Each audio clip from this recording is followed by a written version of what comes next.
안녕하세요. 오늘 저희가 좀 깊이 살펴볼 자료는요. 청취자분께서 보내주신 건데 1994년 대법원 판결입니다.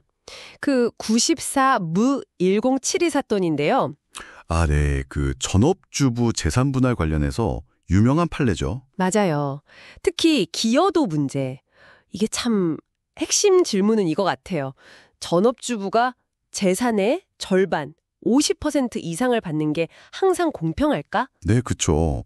이 사건에서도 고등법원은 50%를 인정했었잖아요. 네.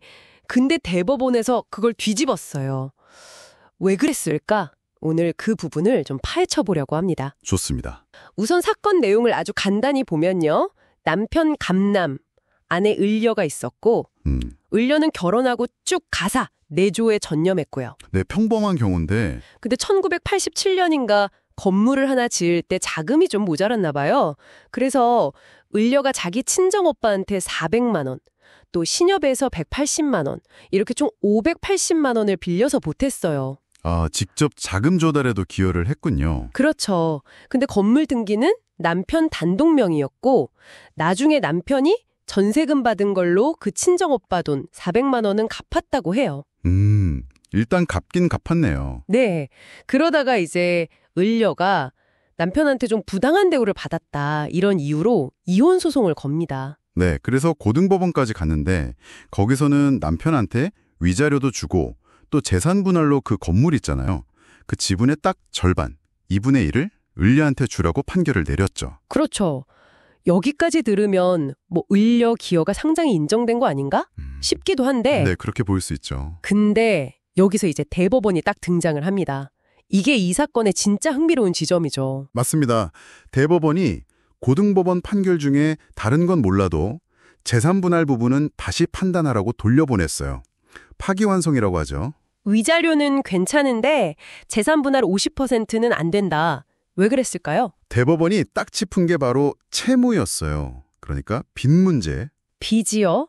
아까 그 신협 대출 남은 거랑 또 뭐가 있었죠? 네, 아직 못 갚은 신협대출 180만 원 하고 그 건물에 세입자가 있었을 거 아니에요? 그 전세보증금 돌려줘야 할 의무. 이것도 빚이죠. 아, 그렇죠. 보증금 반환 채무. 고등법원 판결대로 하면 남편은 건물 지분 절반을 줘야 하는데 이 빚들은 혼자 다 짊어지게 되는 거예요. 잠깐만요. 그럼 아내 쪽은 빚 부담은 하나도 없이 그냥 건물 지분만 딱 절반을 가져가는 건가요? 바로 그겁니다. 대법원은 이게 실질적으로 50%를 넘어서는 이익을 아내가 가져가는 거고 이건 좀 형평에 맞지 않다 이렇게 본 거죠. 아니 근데요 좀 억울할 수도 있을 것 같은데 아내가 직접 돈도 빌려왔고 또 오랫동안 집안일 다 하고 남편 뒷바라지 했는데 그냥 남편 명의로 빚이 좀 남았다고 50%를 못 받는다. 이건 좀... 네, 그 부분이 사실 제일 첨예한 지점일 수 있어요. 근데 대법원이 을려의 기여, 그러니까 가사노동이나 자금 조달 노력을 아예 무시한 건 아니에요. 아, 그건 아니고요? 네, 다만 이 건물을 얻고 유지하는 과정에서 생긴 빚 역시 부부가 함께 고려해야 할 요소라고 본 거예요. 이게 바로 공동재산 형성에 따른 공동의 부담이라는 거죠. 아하, 그러니까 재선이라는 게 플러스만 있는 게 아니라 마이너스도 같이 봐야 한다 이런 거군요. 정확합니다. 그래서 단순히 눈에 보이는 자산만 반으로 나눌 게 아니라 그 자산을 이루는 과정에서 생긴 빚, 즉 총자산에서 총부채를 뺀 순자산을 기준으로 나누거나 아니면 지분으로 나눌 때도 누가 빚을 얼마나 부담하는지를 감안해서 비율을 조정해야 진짜 공평하다는 거죠. 이게 바로 형평의 원칙이라는 거고요. 그렇군요. 단순히 기여도만 퍼센트로 따지는 게 아니라 재산 형성의 전체 그림, 그러니까 자산과 부채를 모두 공정하게 분담해야 한다는 깊은 뜻이 있었네요. 네, 이혼할 때 재산 분할이라는 게 여러 가지 성격이 있거든요. 보통 세 가지로 보는데 세 가지요? 네, 첫째는 각자 재산 형성에 얼마나 기여했나 따지는 거, 분배적 요소. 둘째는 이혼 후에 누가 더 경제적으로 부양이 필요한가 보는 거, 부양적 요소. 셋째는 혹시 잘못한 쪽이 있다면 그에 대한 손해배상 성격, 배상적 요소. 이런 걸 다 보는데 아, 복잡하네요. 그렇죠. 근데 이 94년 판결은 특히 첫 번째 그 분배적 측면에서 볼 때 공동의 빚을 고려하지 않고 그냥 50%를 주는 건 문제가 있다. 이렇게 지적한 대표적인 사례인 거죠. 그럼 이 판결 때문에 전업주부는 절대 50% 이상 못 받나 보다 이렇게 생각해야 할까요? 꼭 그렇다고 단정하긴 어려워요. 이 판결은 말씀드렸듯이 분담되지 않은 채무라는 아주 구체적인 상황이 있었잖아요. 네, 남편이 다 떠안게 되는 구조. 네. 대법원도 원칙적으로는 부부가 함께 만든 재산에 딸린 빚은 같이 나누는 게 맞다고 했어요.